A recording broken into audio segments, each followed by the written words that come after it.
Il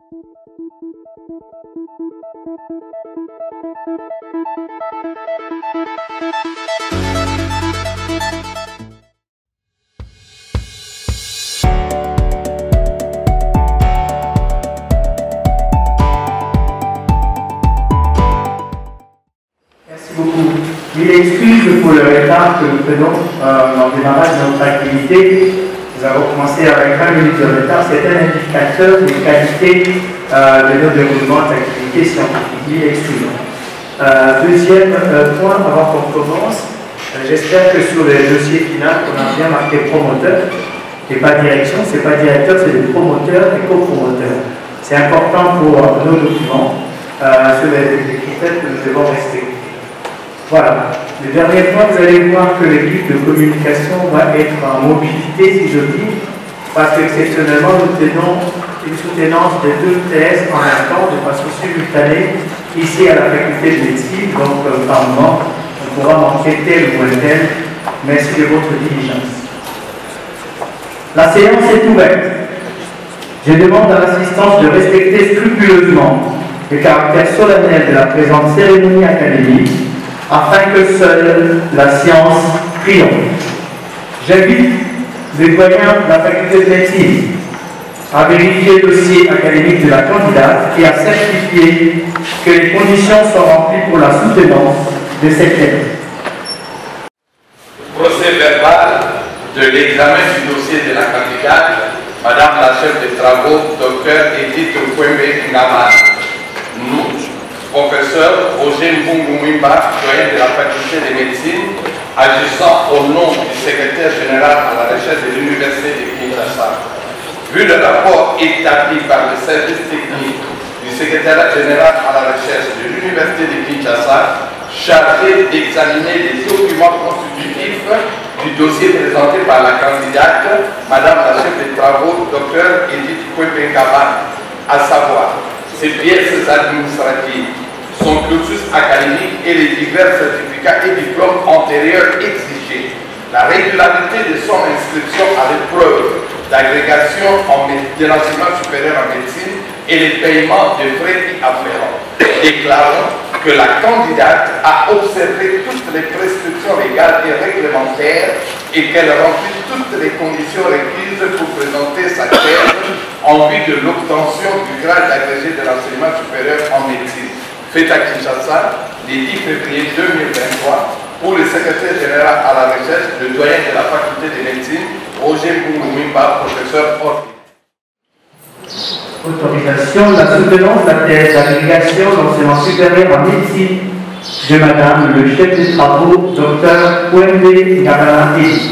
Nous, professeur Antoine Olayaba, secrétaire général à la recherche, agissant au nom du recteur de l'Université de Kinshasa, a conclu que la candidate a observé toutes les prescriptions légales et réglementaires et qu'elle a rempli toutes les conditions requises pour présenter sa thèse en vue de l'obtention du grade d'agrégé de l'enseignement supérieur en médecine, a conclu que le jury nommé par décision rectorale numéro 0334 par une par R 2022 du 22 décembre 2022 pour procéder à l'examen de la thèse présentée par Madame le chef des travaux, Dr Kwembe Ngabana, a déclaré celle-ci recevable en vertu de pouvoirs qui nous sont conférés par l'arrêté ministériel numéro 292 par l'INESU, par CAPI, par MND, par RMM, par 2021, du 16 septembre 2021, portant nomination des membres du comité de gestion de l'Université de Kinshasa, spécialement son article 2e, et en exécution de disposition de l'article 15 de l'ordonnance numéro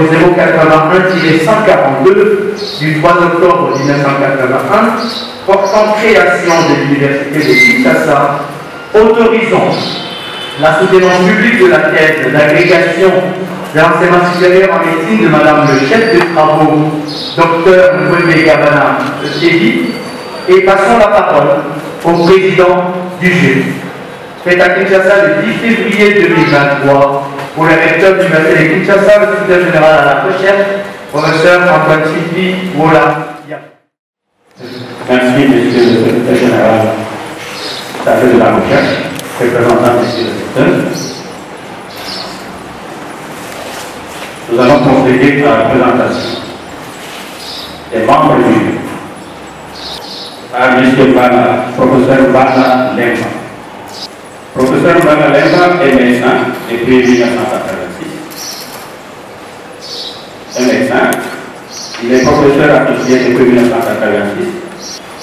Et médecin depuis 1986, professeur associé depuis 2015 et professeur depuis 2020. Il est professeur de pédiatrie. Il est chef de service de pneumologie pédiatrique. Professeur Bouki Leno, qui est secrétaire de ce jury. Professeur Bouki Leno est pharmacien depuis 1975, professeur associé depuis 1988, professeur depuis 2001 et professeur ordinaire depuis 2001. Il a été respectivement pour assurer les fonctions suivantes. Il est professeur de biochimie, pharmacologie, immunologie. Il est actuellement chef de service de biologie moléculaire, chef du département honoraire des sciences de base de la faculté de médecine. Il a été secrétaire académique facultaire de la même faculté, vice-doyen honoraire de l'enseignement, vice-doyen honoraire de la recherche et spécialisation et agrégation. Professeur Laouka Mondé Christine. Professeur Laouka est professeur associé depuis 2013, professeur depuis 2018 et professeur ordinaire dans certains BP depuis 2022. Alors, il est professeur de microbiologie et biologie. Il est chef du département de biologie médicale. Il travaille sur les virus émergents et réémergents. Les virus ou les virus? Les virus émergents et réémergents.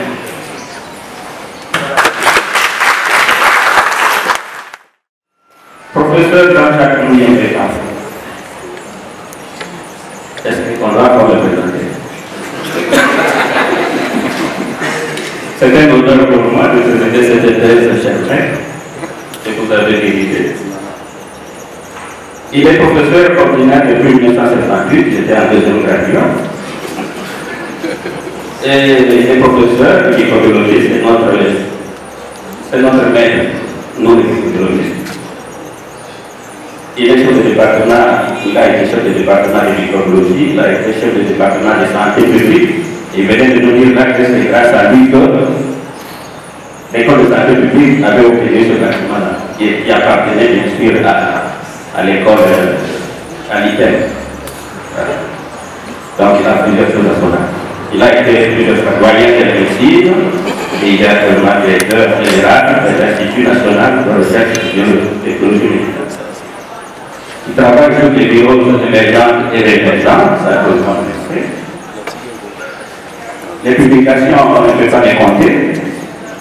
Il est membre aussi de plusieurs sociétés savantes et il a eu plusieurs prix à son âge. Voilà.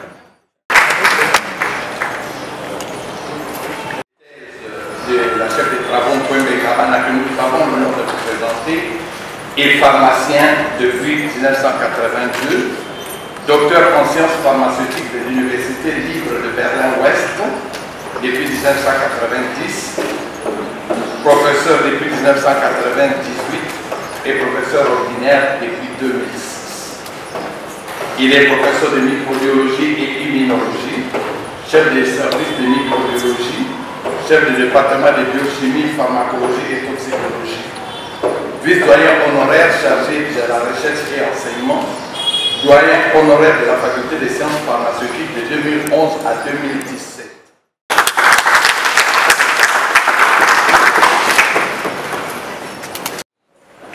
Avec l'autorisation de Monsieur le Président de séance, nous allons passer à la soutenance de la thèse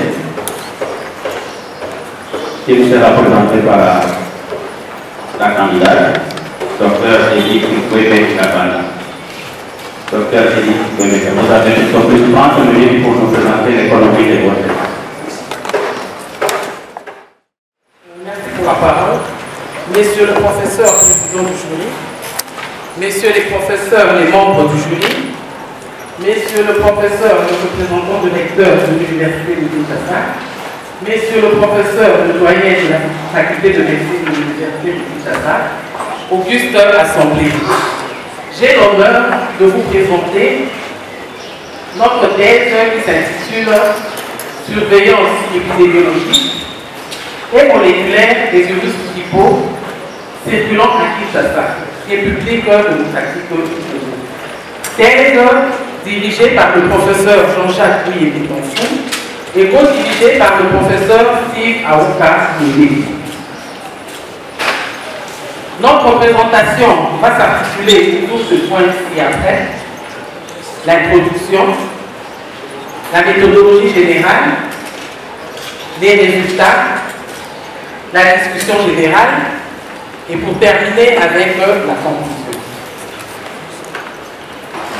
Les virus grippaux sont responsables des épidémies et des pandémies dans le monde. Ils appartiennent à la famille des orthoxoviridés, au genre influenza, caractérisé par un génome séquencé et composé d'ARN monocaténaire de polarité négative. Il existe 3 types de virus influenza sur base de l'antigénicité de leur nucléoprotéine. Il s'agit de type A, du type B et du type C. Le type A est très instable sur le plan génétique et responsable de la pathologie humaine et animale, causant des épidémies et des pandémies. Il résulte du réassortiment existant qui pourrait exister entre 2 virus d'espèce de hémagglutinin et 9 de neuraminidase. Et c'est la combinaison de chaque sous-type d'hémagglutinin et de neuraminidase qui donne les différents sous-types des virus grippaux A qui existent dans le monde, parmi lesquels seuls les sous-types H1N1 et H3N2 sont impliqués dans la pathologie humaine. Les virus de type B est assez stable génétiquement. Il n'infecte que les humains, entraînant une pathologie humaine. Il est réparti en 2 lignées génétiques distinctes, à savoir la lignée Victoria et la lignée Yamagata, ayant entre elles une faible réactivité croisée. Cependant, les virus de type A est associé à des émergences qui ont été à l'origine des pandémies, dont les pandémies les plus grandes pandémies avaient été décrites dans le siècle dernier. Il s'agit de la pandémie de 1918, appelée pandémie due à la grippe espagnole, est causée par le virus aviaire de type 1, H1N1, suivi de la pandémie de 1957, la pandémie de grippe asiatique, causée par un virus hybride de type H2N2, puis la pandémie de 1968, causée par un virus hybride H3N2 à Hong Kong, et il y a eu aussi une pandémie en 1977, la pandémie de grippe russe, causée par un virus hybride H1N1. Et la première pandémie du siècle actuel fut la pandémie de 2009, causée par un virus hybride, le virus H1N1 pandémique. Et toutes ces pandémies avaient été associées à des facteurs d'émergence et de réémergence, dont il existe 3. Le facteur lié à l'agent pathogène, qui repose sur la dérive antigénique et la cassure antigénique résultant des mutations et des réassortiments respectivement, et les facteurs liés à l'autre tenant compte du groupe à risque, essentiellement le jeune âge et l'âge vieillissant, et aussi les personnes qui sont sous traitement ou l'encours de corticoïdes et des facteurs liés à l'environnement qui sont liés aux modifications du milieu ou de l'écologie, essentiellement dus au mouvement des populations, à l'organisation ou à la désorganisation des structures de santé et à l'évolution de certains comportements. Et toutes ces épidémies font que la grippe est un problème de santé publique mondiale, bien connu dans les régions, bien connues et documentées dans les régions de l'hémisphère nord et de l'hémisphère sud, où elles sévissent pendant l'hiver, souvent négligées. Pourtant, l'OMS dénombre dans le monde une mortalité de 3 à 5 millions de maladies graves par année et une mortalité de 290 000 à 650 000 décès par année. En Afrique, dans les pays du sud du Sahara, les épidémies de grippe sont peu connues, moins documentées, leur fardeau non estimé, les épidémies non signalées et les souches, des informations sur les souches en circulation non connues. Il serait donc important d'acquérir des connaissances sur ces virus et sur la grippe afin d'adapter les mesures de lutte contre les épidémies qu'elles entraînent. Cependant, en République démocratique du Congo, très peu de données étaient disponibles sur la grippe avant 2009 et elle s'est limitée à quelques rapports d'investigation des épidémies. Est-ce la faible implication politique sanitaire ou encore le manque d'intérêt scientifique? D'où en RDC, la grippe mal connue est confondue avec les autres maladies fébriles comme le paludisme, la fièvre typhoïde et elle est soignée en tant que telle avec une augmentation de la mortalité. D'où l'intérêt de générer des données épidémiologiques et moléculaires sur les virus grippaux en République démocratique du Congo. Nous nous sommes proposés dans la présente étude une analyse moléculaire des virus grippaux pour répondre aux questions des recherches suivantes. Quel est le niveau d'infection grippale ainsi que le type des virus grippaux circulants à Kinshasa? Quelle est leur saisonnalité et quelles sont les caractéristiques moléculaires des virus grippaux à Kinshasa et leur adéquation avec les vaccins anti-grippaux?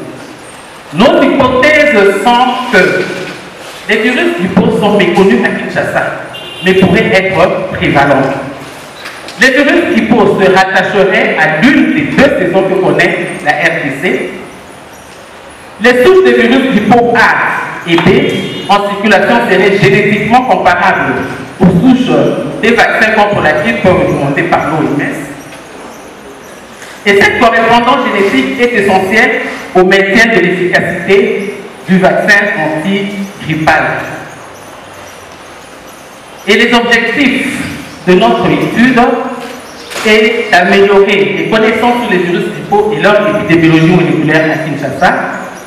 Et pour atteindre cet objectif, nous nous sommes assignés des objectifs spécifiques suivants: documenter les épidémies antérieures de grippe et des infections respiratoires en République démocratique de Kinshasa, décrire les épidémies de grippe à Kinshasa, caractériser les virus grippaux et leur adéquation avec les vaccins anti-grippaux.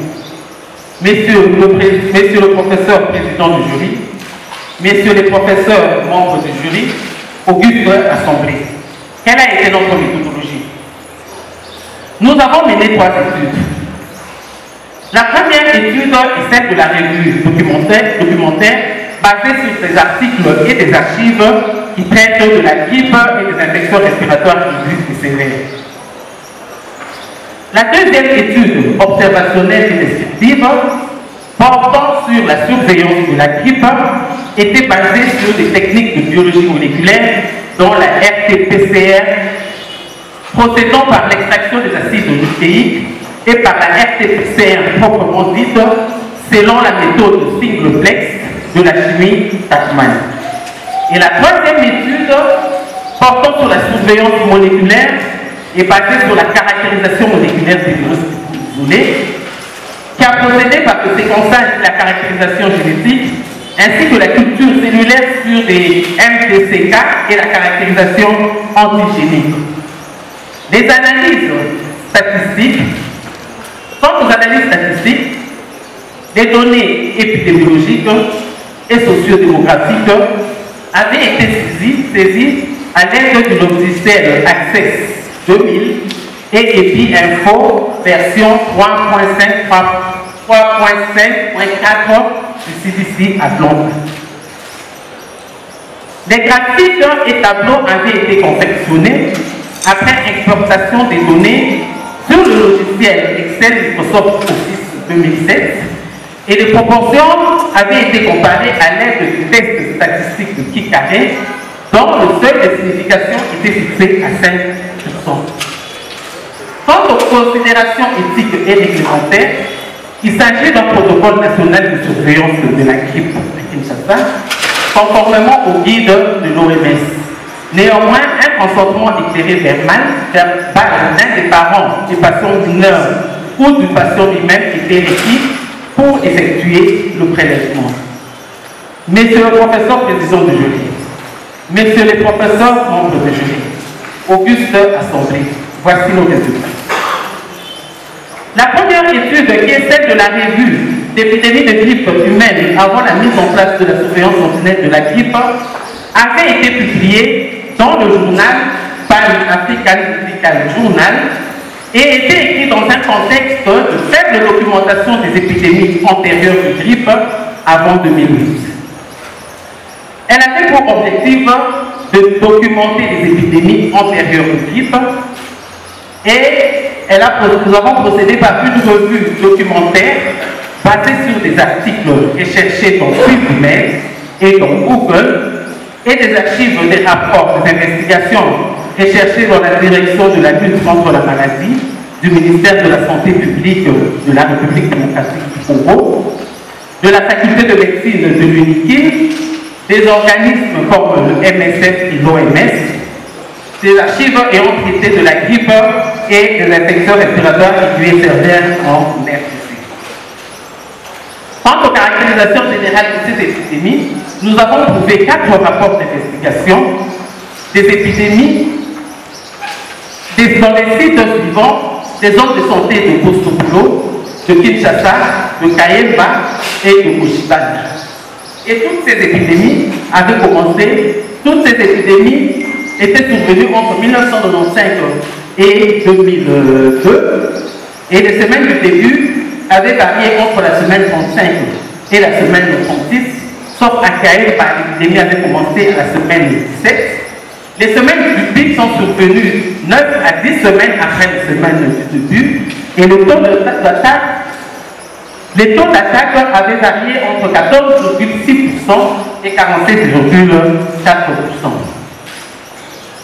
Le taux de létalité avait varié entre 1,7% et 16%. La tranche d'âge la plus affectée était celle des enfants de moins de 4 ans, avec une forte prévalence variant entre 20% et 47%.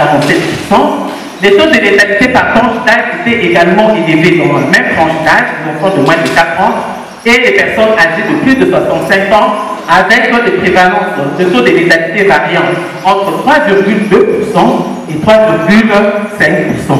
Et ces épidémies étaient associées au virus grippal H3N2. Et à Kayemba, en plus du virus grippal, il y avait un autre virus, le RSI. En commentaire, les épidémies de grippe avant 2009 étaient rarement documentées, quoique liées à une forte létalité.